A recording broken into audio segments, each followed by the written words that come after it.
It's This Week in College Viability news and commentary for September 30th, 2024. Hi, it's Gary Stocker doing something that is the favorite part of my week, sharing news and providing commentary on the good, on the bad, and on the ugly in higher education. And let's start off this show today talking about the similarities between a high school reunion and higher education. I went to my 50th, that's right, 50th high school reunion this past weekend. It was a small town in central Illinois, and there were 90 graduates in the Gibson City High School class of 1974. Yes, I am old. I counted 23 of those still surviving attending the event. Now, I can remember when class reunions, the class reunions that my parents went to, and it was a big deal. And it was a big deal for many of the high school reunions I have gone to over the years. I've gone to most of the every 5 one. That's the 50th this weekend. It is an anecdotal observation for sure, but I wonder if colleges are going the way of high school reunions. Both used to be really important social events, really important learning events, and it appears that both are now fading away for many, many former high school students and current and future college students. Now, I understand that while culture changes, it usually changes very slowly. And that is what we're seeing in higher education.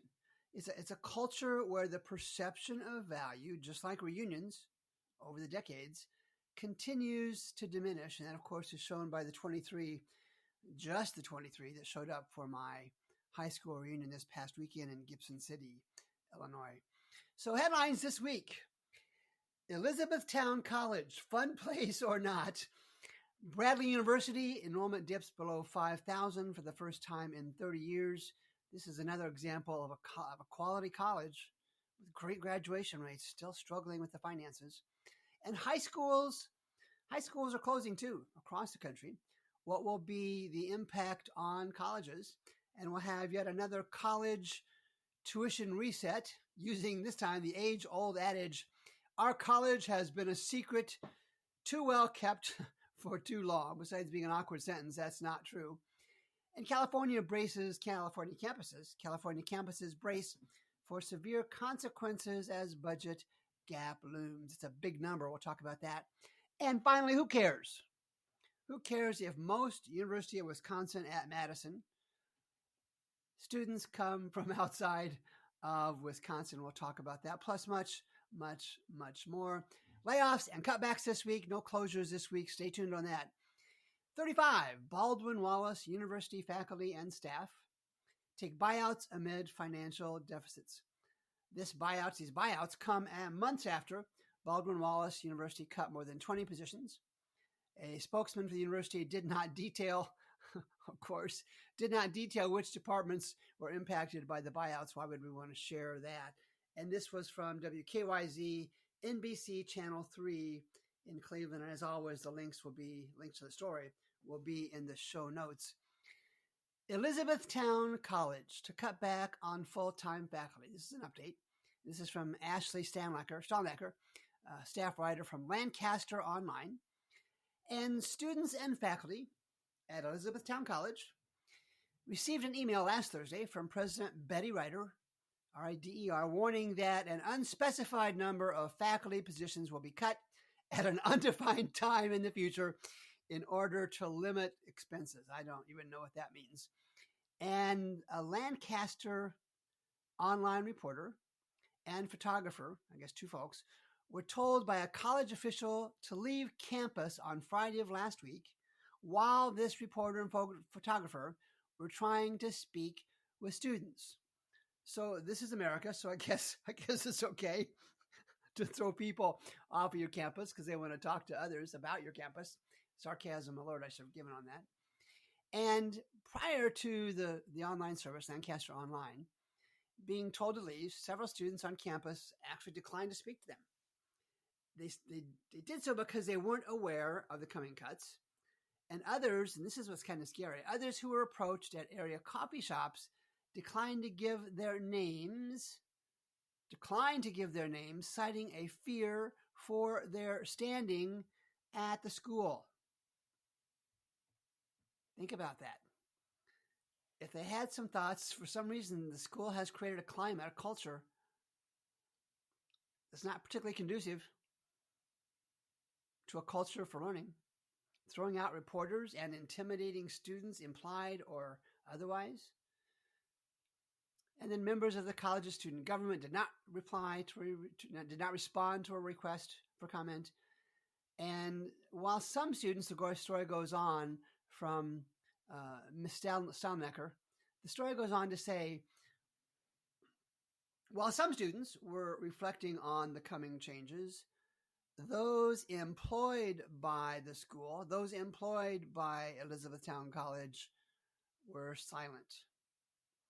Rider University's email said the college's personnel council, made up of faculty and administrators, will determine exactly how many and which cuts will be made, but none of the members responded to Lancaster Online for requests for comment. Stephanie Zegers, chair of the college's staff council, did not respond also either to a request for comment. Now, I reading this story and thinking about it, I'm looking for an application. Can somebody get me an application to Elizabethtown College? Again, sarcasm alert is in order here. Elizabethtown College really sounds like a fun place. And because it sounds like such a fun place, again, sarcasm alert, I have already added Elizabethtown College to my Google Alerts. So any news story that comes out on Elizabethtown College, I'm going to look at it and see if it belongs in the podcast. And you know what that means? Almost certainly that Elizabethtown College may very well make it into my frequent This Week in College Viability frequent flyer list. They joined University of the Arts, Webster University, Birmingham Southern that closed, Wells College that closed, and others. Page 2, Bradley University enrollment dips below 5,000 for the first time in over 30 years. This is from Tim Shelley at WCBU in Peoria, I believe. The total enrollment this year is 4,800 students, according to the university spokesman. That's down from a little over 5,200, so down 400 students, from 23-24. It's the lowest overall enrollment since 1990. Now, this is not a new development. Bradley University's trauma over the past year is well known. I've talked about it many times on this podcast. And they had a $13 million deficit that led to some deep cuts to the academic offerings they had. They eliminated 61 teaching positions and are in the process of phasing out 15 programs, and then 5 other programs no longer being offered as majors. So here's the data, and it's a combination of mostly good. Bradley University's 4-year and 6-year graduation rates slash really, really good. They slashed 58 and 76% respectively. And interestingly, though, Bradley has not reported in the last 8 years that I track on the College Viability app, Bradley University has not reported its unfunded institutional grants for those last 8 reported years. And again, unfunded institutional grants are what you and I know as merit aid, scholarships, most scholarships, those kind of things. From my mind, it's reasonable speculation that the college is foregoing considerable revenue with large discounts in the form of merit aid and most scholarships, like I just mentioned. And of course, very few of any colleges are willingly going to share how much of the store they're giving away, yet it's part of what they all submit, except Bradley University and a few others, to the IPEDS database. And I guess that's my job. This is one of the many reasons to share these kind of information with you. And I'm here with more than 6,000 podcast downloads. People are listening to what I'm talking about. More than 6,000 podcast downloads year to date in 2024. And here's the point, though, that I want to emphasize. Bradley University is a high-quality college. They graduate students at a rate far greater, far higher than their competitors. There was another college in the area referenced from Eureka College, and I've talked about them before, and they slashed graduation rates at 39 and 51%. 39% after 4 years, 51% after 6 years. And this is a serious trend. This isn't the only time this has come up, that a high quality college that graduates a high percentage of students has substantial and serious financial challenges. I've said this before, I encourage low quality colleges, those with low graduation rates and with weak financial health, to get out. You're not doing anybody any favors by offering a low quality college education with tuition that many students can't afford, and they don't even graduate, not even half graduate.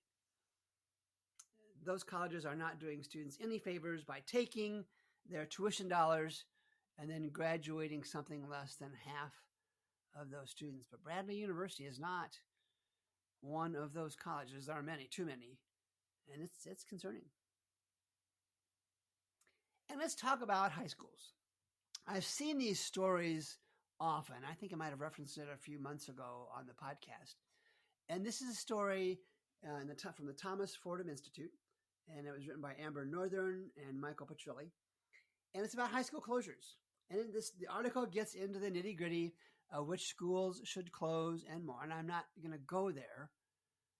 But remember how I've talked before about the economic concept of marginal decision, marginal analysis, some folks talk about it. It's really an examination of the additional benefits of any activity, in this case college, compared to the additional costs incurred by that same activity. So is going to college, is the cost worth it? Marginal decision making means, and I'm reading a definition here, marginal decision making means considering a little more or a little less than what we already have. We decide by using marginal analysis, which means comparing the cost and benefits of doing a little bit more or a little bit less, in this case, college. And so in the context of high schools closing, if we look ahead to the next, 2 to 5 years, we've already ridden the demographic cliff for college students to being a trite phrase. But if we add the fact that there are fewer students graduating from high schools, is it not possible that will pile on top of this demographic cliff? Now, I understand that many of the students from close high schools may not be college ready, but again, I've talked about the graduation rate so many times. It's just another factor to consider as we look at the consolidation in the form of mergers and closures of private and public colleges in the coming years. Tuition resets, always a favorite topic of mine. Warren Wilson College lowers tuition nearly 40%. I think their math is off, but I'll leave that alone. Warren Wilson College lowers tuition nearly 40% to break down barriers and improve access. And the room that I'm speaking to you from is spinning as I read this. And let me just give you a couple of the commodity quotes, ones I see in here all the time, used in this press release. Warren Wilson College is underscoring its long-standing commitment to access and inclusion. Our college, this was really silly, our college has been a secret too well kept for too long. Well, that means nobody knows, or not enough students know that you even exist to want to consider you as a college. And why you just bring that up now escapes me.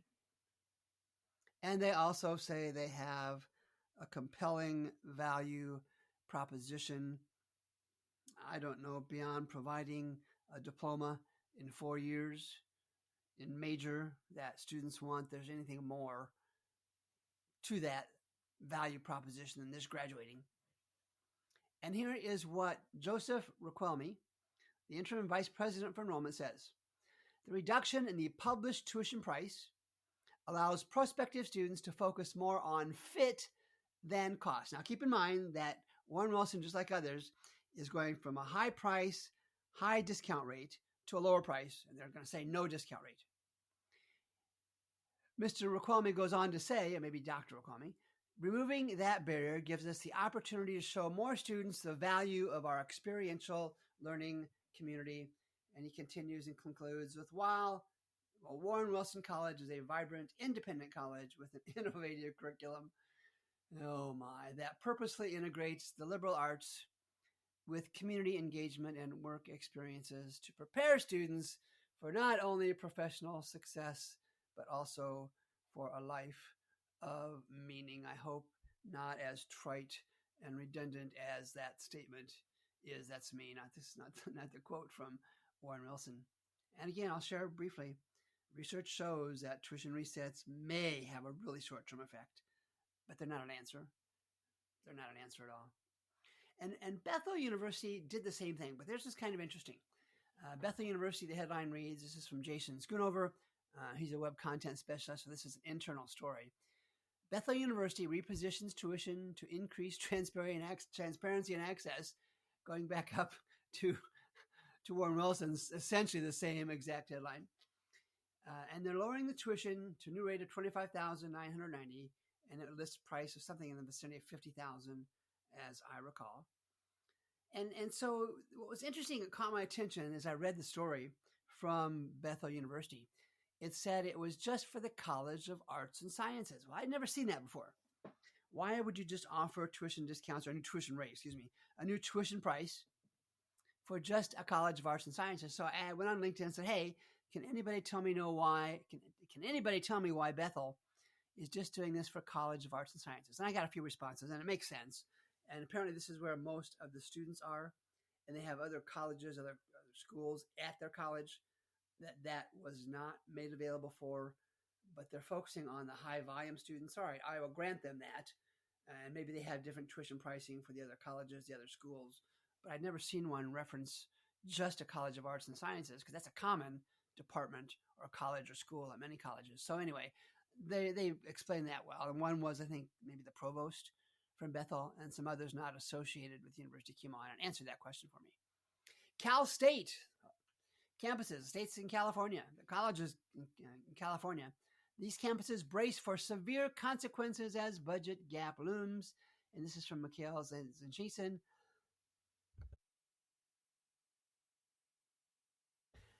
It was published on September 25th. And here's the number that knocked me off my almost ready to throw chair here. The projected 2025-2026 budget deficit is between 400 and 800. That's 400, 4 followed by 2 zeros, and 8 followed by 2 zeros, $1 million. And here is the quote from Trustee Jack McGrory at the hearing for these budgets for campuses in California. Mr. McGrory says, I think we've got a lot of broken calculators here in Sacramento. That's Sacramento, California. We're expected to increase enrollment, fulfill the needs of the labor market, and continue to grow the economy. And at the same time, we're facing these incredibly massive, amen to that, these incredibly massive cuts. And he goes on to ask what happens to our 500,000 students with these incredibly massive cuts, as he's just using that phrase a lot. He concludes with, we're talking layoffs. Everybody's got to face up to that. Now, they do rationalize in the story or describe why it could be somewhere between 400 million and 800 million. I'm not going to go into those details. But again, this is an example of a public college, a big public college system, 500,000 students, that is up against financial realities that maybe they haven't faced at this level before. And while I can't imagine any California public colleges closing, I can readily imagine scenarios where on the weekly This Week in College Viability podcast, we'll see the story come up again with colleges, of course, required to cut programs or to merge programs or to cut faculty, staff, and those kind of things. Yes, it's mostly privates. And it's mostly privates that have closed and will continue to close. But trust me, publics are facing very, very similar financial challenges. They just won't close for a lot of reasons, mostly associated with politics. And then NBC Channel 12 in Rhinelander, Wisconsin. Now, I forgot to see where Rhinelander, Wisconsin was. This is written by Benjamin Yount, and the Center Square contributor on September 26th. And the headline reads, less than half of the University of Wisconsin-Madison's freshmen are from Wisconsin. Now, it's interesting to me to note that this comes out of a minor media outlet in Rhinelander, Wisconsin. And UW Madison's from Mr. Yount's story. UW Madison's newest class has 8,500 some odd students, and just 45% of those are from Wisconsin. Now, the folks at Madison clearly are sensitive to the public perception that most students to this public college don't come from Wisconsin. And here is Madison's covering comment, I guess, from the story. UW, and this is again from Mr. Yount's story, UW Madison is once again exceeding its commitment to enroll a minimum of 3,600 new Wisconsin freshmen, and the number is actually 3,800 some. This year's figure is especially significant given the stagnant number of Wisconsin high school graduates and the decreasing number of Wisconsin high school graduates pursuing post-secondary education. And credit for whoever wrote this, they're talented. They're essentially rationalizing why they're bringing in so many students from out of state. And UW Madison, for those not familiar with the geography, is a big deal, not just in Wisconsin, but in Illinois and Iowa and Minnesota, among other states. It's popular in many ways and for many reasons. And I don't fault UW Madison for their out-of-state enrollment percentages. I do believe this is yet another example of a move toward big colleges, and UW Madison, tens of thousands, I don't remember the exact numbers, that big college. And I think we'll see soon enough that some researcher digs into the fall 2024 data and where students are enrolling, and they're going to compare it to past years. And we're going to find that the move has been underway, at least starting this year, if not earlier, for students moving away from small, either private or public regionals, and toward the big land grant colleges and other publics and privates. They're just big. And if I'm correct, and there's reason to believe I am, if I'm correct and the movement is already underway, that spells increasing problems for those smaller public and regional private colleges. Stay tuned. And then new data. So the final story today is from New America, Stephen Bird on September 24. New data analysis shows how financial aid leveraging is harming low-income students at public universities. Now stick with me on this. Mr. Bird says public universities used to be a bargain. They were heavily subsidized by states in the form of taxes in a lot of forms. However, Mr. Bird adds, over the past several decades, state disinvestment and institutional status seeking have worked hand in hand, he writes, to encourage public universities to adopt the enrollment management tactics of their private college counterparts. With the help of expensive enrollment management consultants, many selective public universities, Mr. Yount writes, have hiked up their prices and provided tuition discounts and so-called merit scholarships to lure affluent students with good grades and standardized test scores to their campuses to increase their revenue and climb up the college rankings. He continues, while public universities still remain less expensive than privates in most cases, that's my ad, they have become increasingly more expensive over time at all levels of the income distribution, Mr. Yount writes. But while research has found that the price of attending public universities has it's increased for students of all incomes, note this, wealthy students have benefited substantially from discounting, while low-income students are being left with large, and he writes, widening funding gaps. College is indeed expensive for higher-income students and for lower-income students. That's not changed. But the affordability problem is much greater, even at lower numbers. The affordability problem is much greater, and he writes more consequential, for lower and middle-income students. If they can't afford it, they can't go, these researchers write. So throw in the FAFSA debacle and a trend of publics to make college more expensive, and you have yet more fuel added to the fire that colleges are not, the public perception, not my idea, the public perception that colleges are not worth the investment of time and money, and raising the price of anything. Bread, milk, eggs, cars, houses, computers. Raising the price of anything is rarely a market expanding opportunity. And let's do a wrap. I'm still puzzled by the many, many enrollment stories that have popped up over the past 6 weeks from my Google alerts from leads from podcast listeners. And I've talked to others who suggest that these many stories are mostly marketing department wordsmithing. They're taking a morsel of good data and making it seem like a feast of success. And maybe that is the case. But Lord knows I have made the case for some of the colleges on this podcast that they're just spinning data. And you've heard me talk about that many times. And I know intellectually that there are hundreds and probably thousands of colleges not releasing any enrollment data, because their numbers are not good. But for those colleges that have released good enrollment newses, I'll be watching. I'll be watching those good news colleges closely in the coming months. And when I see cutback or layoffs or closure announcements, I'm going to head out to find out what kind of fall 2024 press releases have come out for those colleges. If these colleges have increased their enrollment and the revenue that comes with it, as you heard me talk before, the enrollment does not pay the bills. If they've added substantial revenue to go with the enrollment increase, good for them. And I'm sure many have done that.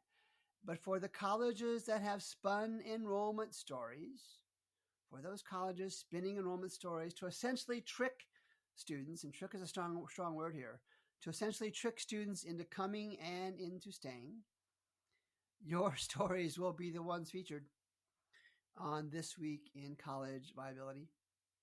Those stories will not be pleasant, and they will be backed with data from the College Viability app and much, much more. Hey, thanks for making time to listen. I am always grateful. Until next Monday, it's Gary Stocker with College Viability. We'll talk then.